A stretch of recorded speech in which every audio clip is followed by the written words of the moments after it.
खुलुमबाय स्टुडिय'आव आङो राकेश रामसियार बे समाव बिटिसि बिसायख'थि बे बिटिसि बिसायख'थिया गोख्रोंनिफ्राय गोख्रों जाबाय थादों। गोबां राजखान्थि हानजाफोरानो बे समाव जानो गोनां जे बिटिसि बिसायख'थि बे बिटिसि बिसायख'थिनि थाखाय जानजि खाफ्रायनायखौ नुनो मोनदों आरो थिग बेबायदिनो इउपिपिएल राजखान्थि हानजायाबो बे समाव सिरि जानानै थायाखै। बे समाव इउपिपिएल राजखान्थि हानजायाबो गावनि दोलोखौ गोख्रों खालामनानै गोबां खामानि मावनो थाखाय नाजानायखौ नुनो मोनदों। थिग बेबायदिनो बे समाव बिटिआरनि खुंगिरि प्रमद बर'नि मोनसे गोनां आरो गोख्रों बाथ्रा बुंनायखौ नुनो मोनदों। बिथां प्रमद बर' बिथाङा बुंथिदों जे 35 लाख बर' सुबुंखौ बा 35 लाख सुबुंखौ बे समाव जोङो गोसो गोरबोनिफ्राय सिबिनो थाखाय फैदों। गोसो गोरबोनिफ्राय बिथांमोनखौ मोजां मोनो आरो बिथांमोनखौ सिबिनो थाखाय जोङो पावाराव फैदों बा सोरखाराव फैदों होननानै बाथ्रा बुंथिदों बिथां बिटिआरनि खुंगिरि प्रमद बर' बिथाङा। सोरबा बेखौ बबे बिथिंजों माबे राजखान्थि खालामनानै बिथांमोना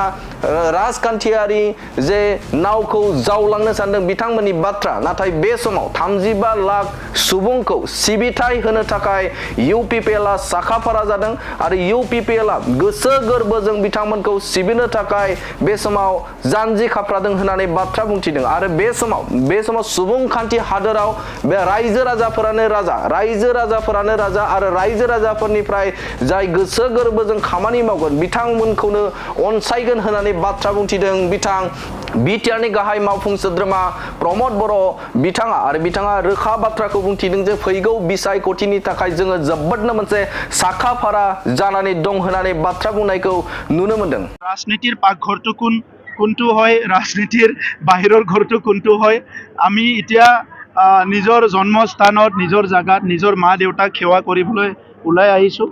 তাত কোনটো পাকঘৰ বুলি কোনে ক'ব বিচাৰিছে, কোনটো চৰা ঘৰ, কোনটো গোহালি ঘৰ বুলি ক'ব বিচাৰিছে তেখেতসকলে বুজি পাব। আমাৰ কাৰণে বিটিআৰ অঞ্চলৰ 35 লাখ জনসাধাৰণ আমাৰ দাদা ভাই মা দেউতা এটা ডাঙৰ ফেমিলি হয়।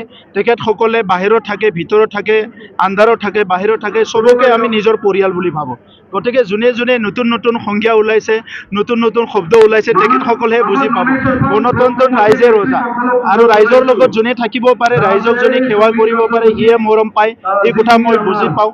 গতিকে আজি আমি ৰাইজক চেষ্টা কৰিছোঁ আমাৰ হৃদয়ৰ পৰা সেৱা কৰিবলৈ।